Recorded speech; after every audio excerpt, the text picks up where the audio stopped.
Hello everyone, welcome or welcome back to my channel. It is finally the new year, so I thought I would do a little spend the first week of the new year with me vlog. It is mainly going to be a reading vlog. I am primarily going to be talking about what I'm reading in the first week of the year, see if we can kind of suss out the vibes for what kind of reading year this is going to be. So today is actually the 2nd, I didn't vlog yesterday. I am back at work. I've been at work over like the whole new year. I had time off at Christmas, but then I've been back at work. So there's not been much for me to actually vlog yet, but I thought I would start with a little update because I have finished my first book of the year. I read my first book of the year on the 1st of January.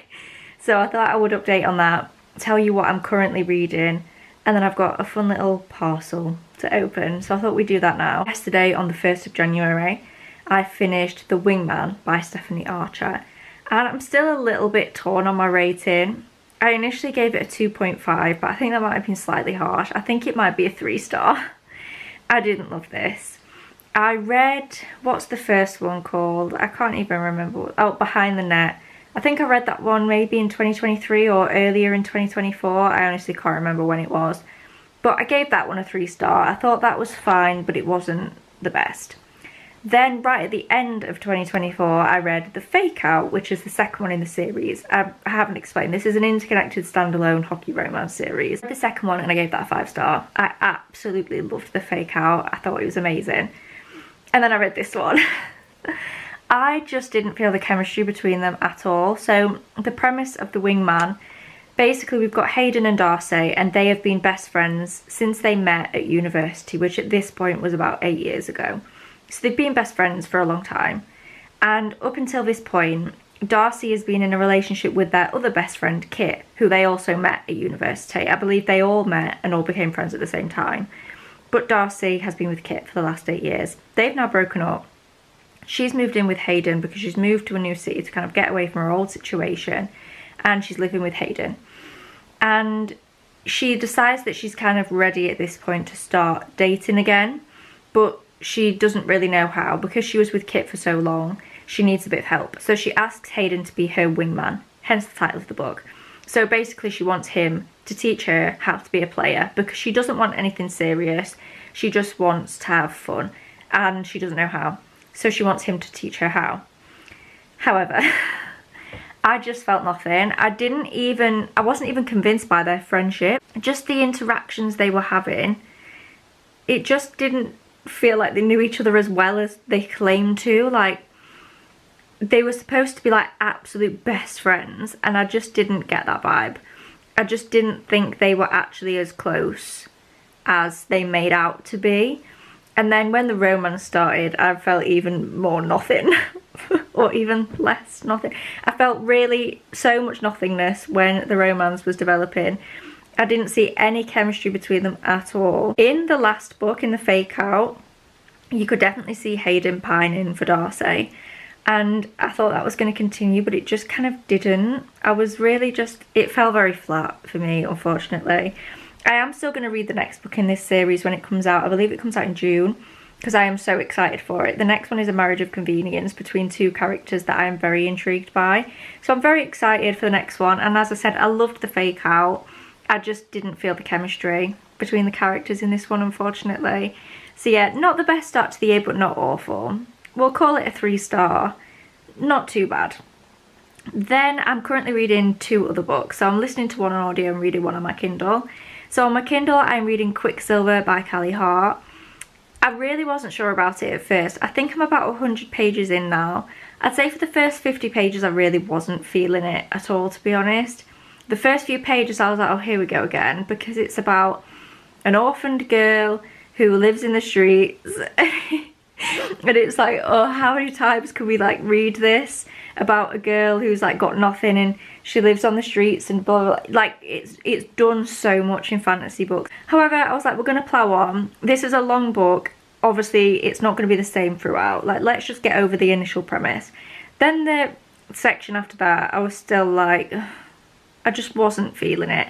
However, now I am. I'm obviously not going to say what's happened. I went into this blind and I'm having a really fun time going into it blind. So I'm not going to say too much about it. But yeah, the point we're at now, around 100 pages in, I'm definitely more intrigued. I've got a bit more kind of, I still have no idea where the story's going to go, but we've just settled a bit more. We've got a bit more direction, if that makes sense. We've met some new characters.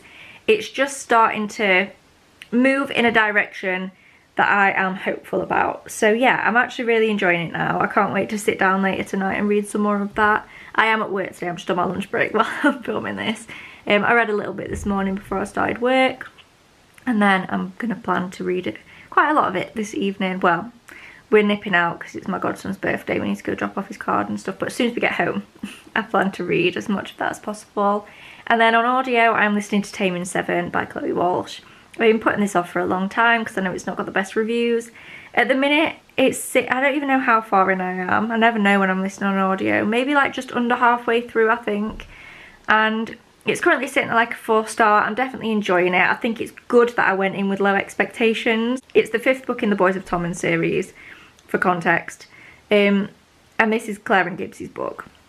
You'll know them if you read the other books in the series. It is a series that you should read in order. It's supposed to be Claire and Gibbs's book, and they are a very anticipated couple to read about for a lot of people. However, everyone has kind of said this just feels like a Lizzie prequel, and I definitely agree to some extent. Like it really kind of does feel like there's too much Lizzie in this book, and I don't like her. Nor does anyone else, I don't think. But because I went in already knowing that, I don't think it's impacting my rating as much as it would if I'd gone into this completely fresh and then been like, what on earth is going on here? Why is it so much about Lizzie? Does that make sense? Because I went in already knowing that. It's still like I'm not loving that aspect of it, but at least it hasn't taken me by surprise. At least I knew that this was going to happen. That's my current reading. We've finished The Wingman, and I'm currently reading Quicksilver and Taming 7. I'm not sure if I'll finish Quicksilver in this video. I don't know, because it's a really long book. It depends how much reading I get done over the next few days, because obviously the way that the new year has fallen, today's already Thursday. So I don't know, we'll see. But I hope, fingers crossed, to finish Taming 7. So we'll at least have finished 2 books in this video, even though I kind of forgot to film an update before I finished The Wingman. But we've still talked about it in this video. So yeah, I've now got a quick little parcel to open. Let me try and put the camera down. This really isn't a good angle. I'm scared that the camera's going to fall. You are balanced on top of like an industrial sized bottle of hand sanitizer, so it's really not stable. We've got a fun parcel. You might be able to tell what it is by the sound of it. It isn't a book. I do have a book haul coming in the next couple of weeks.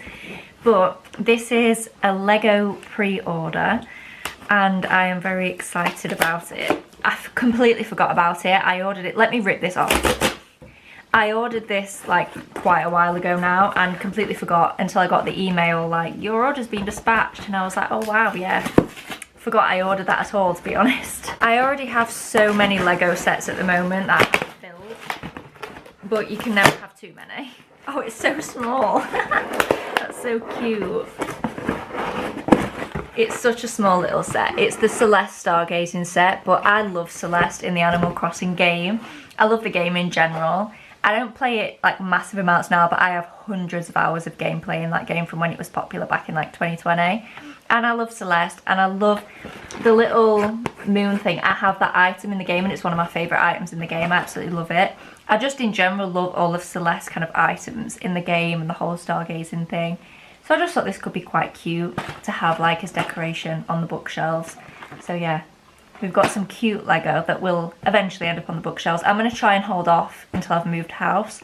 That's why I've got so many unbuilt sets, because I don't want to build them all and then have to move them all and break them. So I'm really trying my absolute best to refrain from building them until I've moved, so that I don't have to move them when they're built. But yeah. Oh, customizable.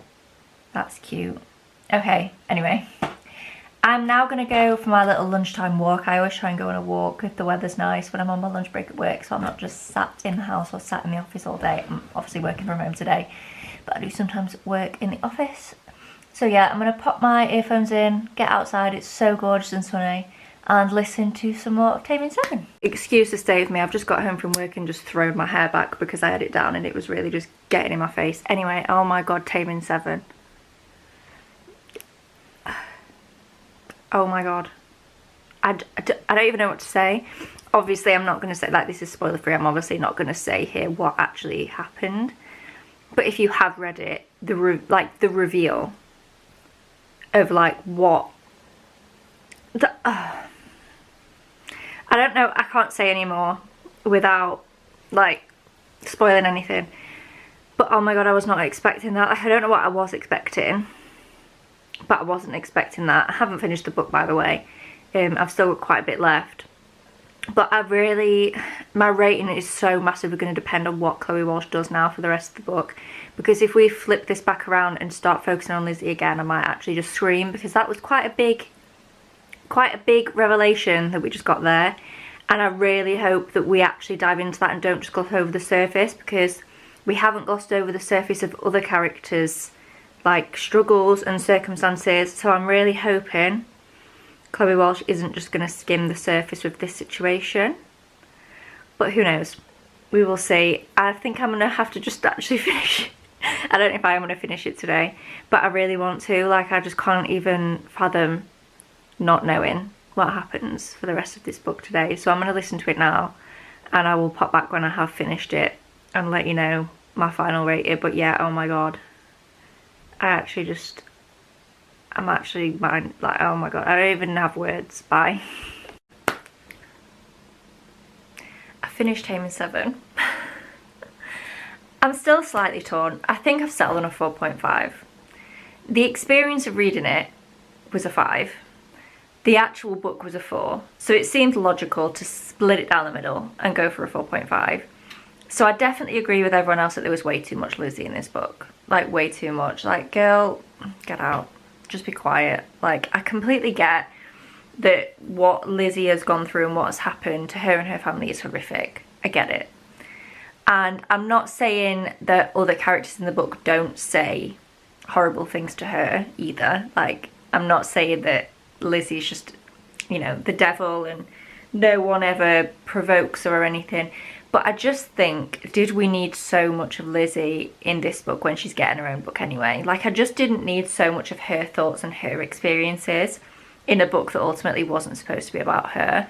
This book was supposed to be about Claire and Gibbsy and their experiences and their kind of thoughts on things and their feelings.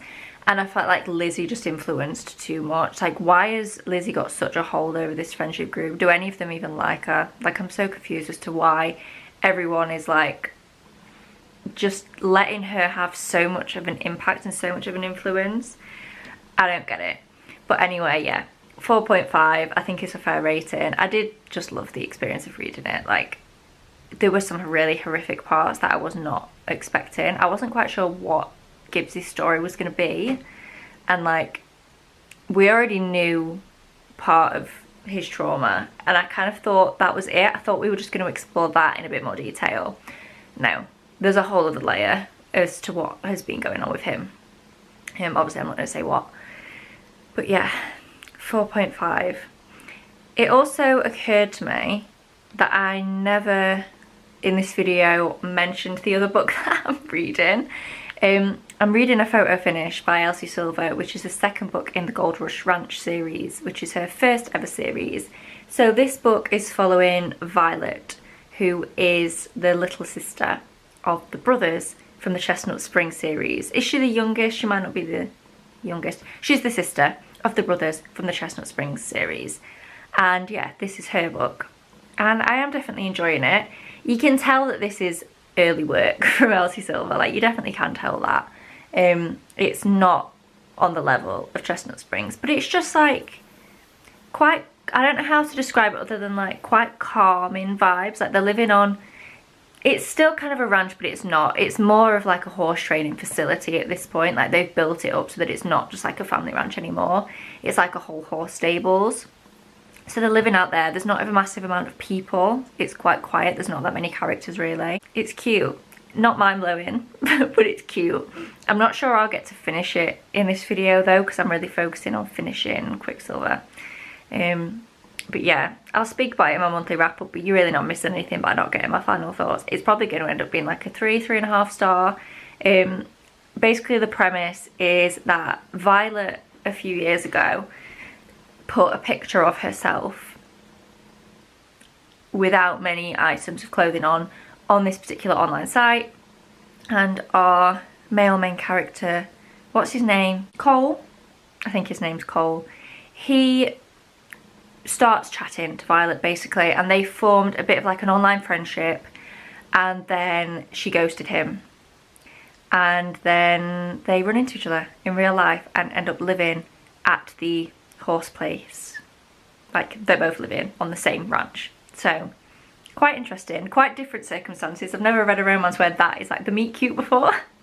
But yeah, I'm enjoying it. I definitely like this male main character more than like the first one. I didn't love the first book in this series just because I really did not like Vaughn, who was the man in the first book. He had too much of an attitude problem for me.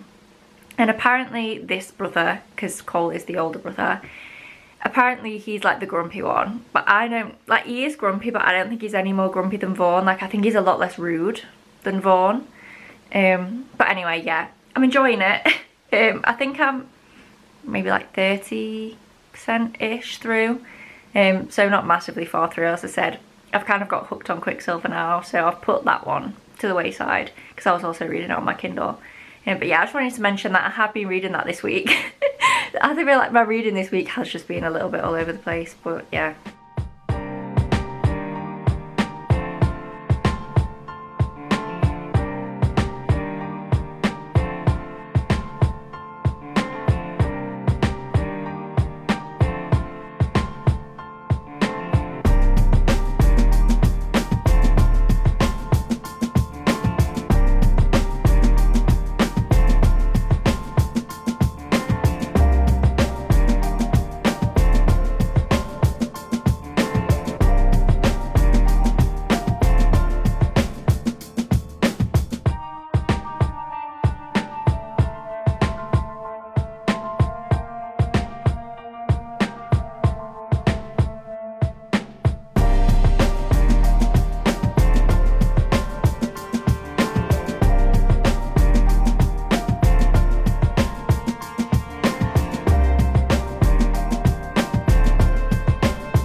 Hello everyone, it is now Saturday, so this vlog's been a little bit sporadic.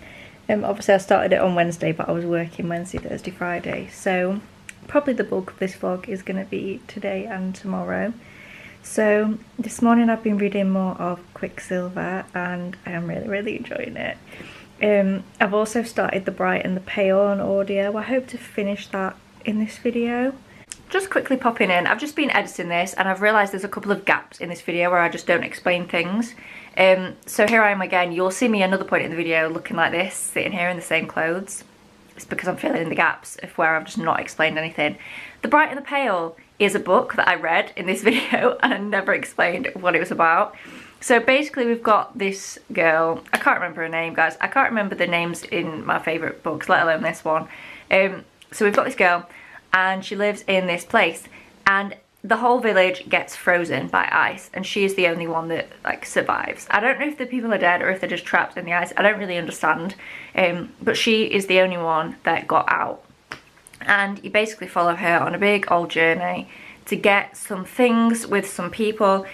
I can't lie, as I'm filming this clip I've finished the book and I still don't understand the point. I get into this more in my review, so I'm not going to say too much now, but I could explain to you what happened and where they went, but I can't explain to you the synopsis of the book because I don't understand how any of it connected together or what the point of any of it was.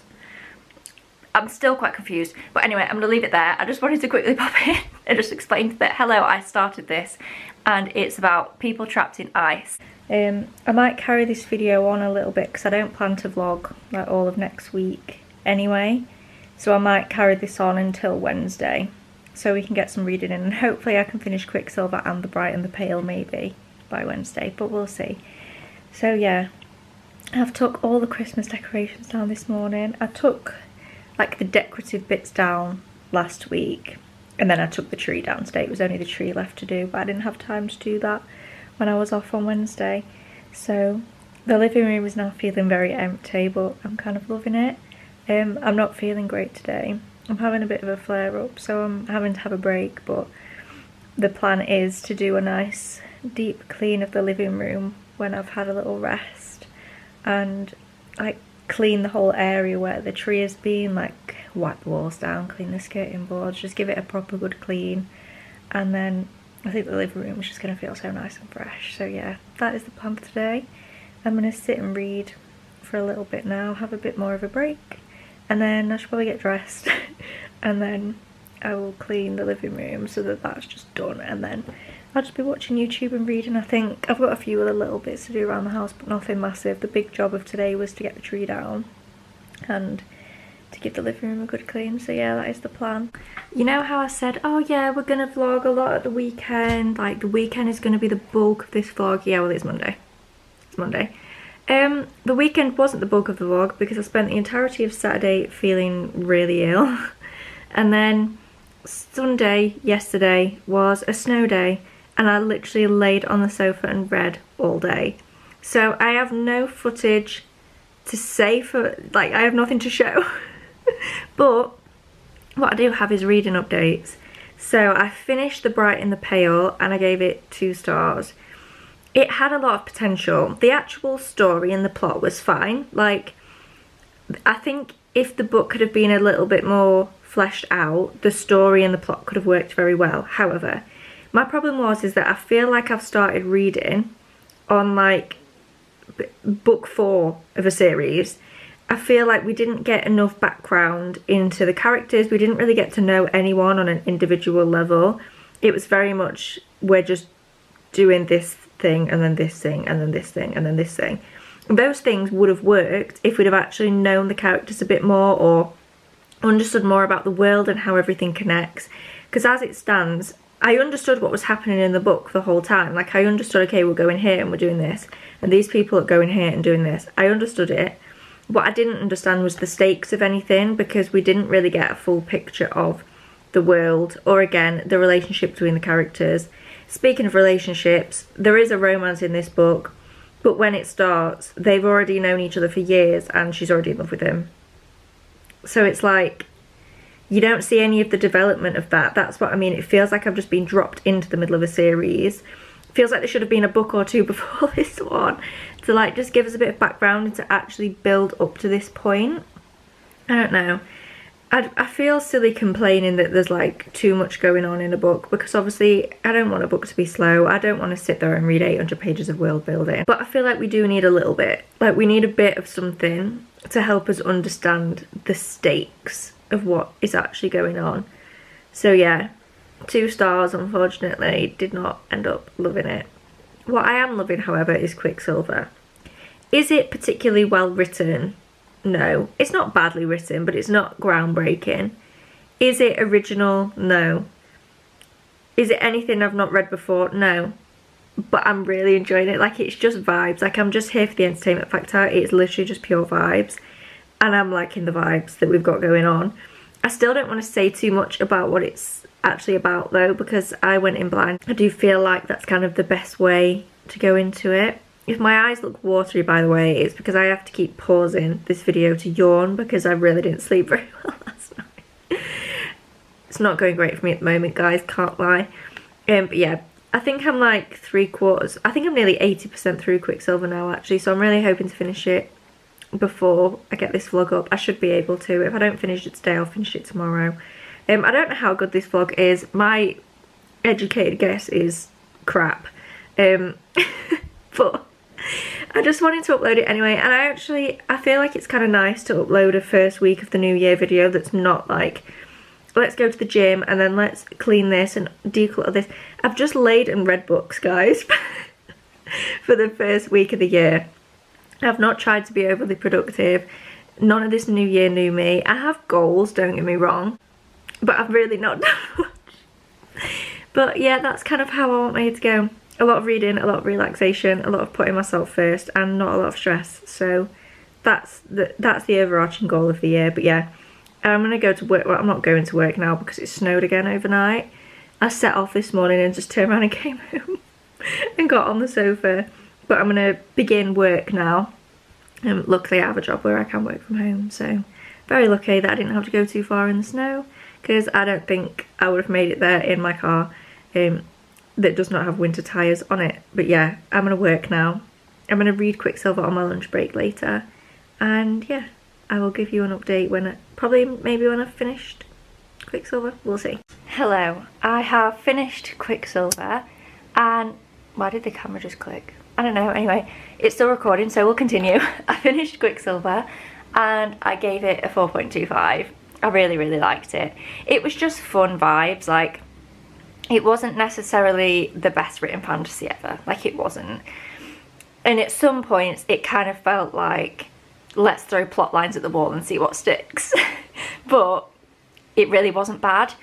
It was just entertaining, fun vibes.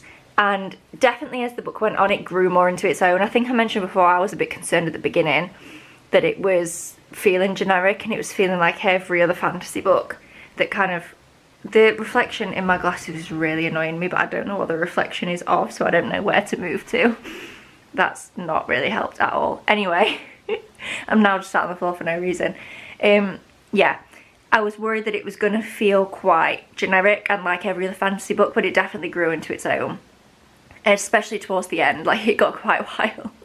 And at the end, that's where I was feeling a bit like, where are we going with this? But I know this is going to be a series, so I feel like hopefully as the series goes on, it'll come even more into its own and everything will kind of solidify. Hopefully we'll get a bit more backstory around the new areas of plot that we learned at the end. Obviously I can't be specific because I don't want to spoil anything. But yeah, I would definitely recommend it. To say it was quite a long book, it didn't feel a slog to read. Like, there was always something going on. There was always some kind of new person or new thing cropping up to focus on. So yeah, I really, really enjoyed it. 4.25, and I'll definitely be reading the next one when it comes out. I think it comes out this year. Hopefully not too long. So yeah, that brings us to the end of this video. Just a quick roundup of what I can remember that we read. Even though it's only been a week, this has been like the longest week of my life. I feel like this vlog has gone on forever, but it has only been a week. So the first book I finished this year was The Wingman by Stephanie Archer, which I spoke about at the beginning. Then I read, this might not be in order, I also read The Bright and the Pale and finished that. I finished Taming 7 by Chloe Walsh, and I finished Quicksilver, and I'm still reading A Photo Finish by Elsie Silver. I haven't finished that one yet. So yeah, that was my first week of reading of 2025. Pretty good, to be fair. Even though a few of the books have been like not the highest rated, I feel like even the ones that weren't the highest rated, I didn't hate them. You know, I think we've had a pretty good start to the year reading wise. So yeah, thank you so much for watching this video. Please do give it a thumbs up down below if you enjoyed. Subscribe if you haven't already, and I will see you in my next one. Bye.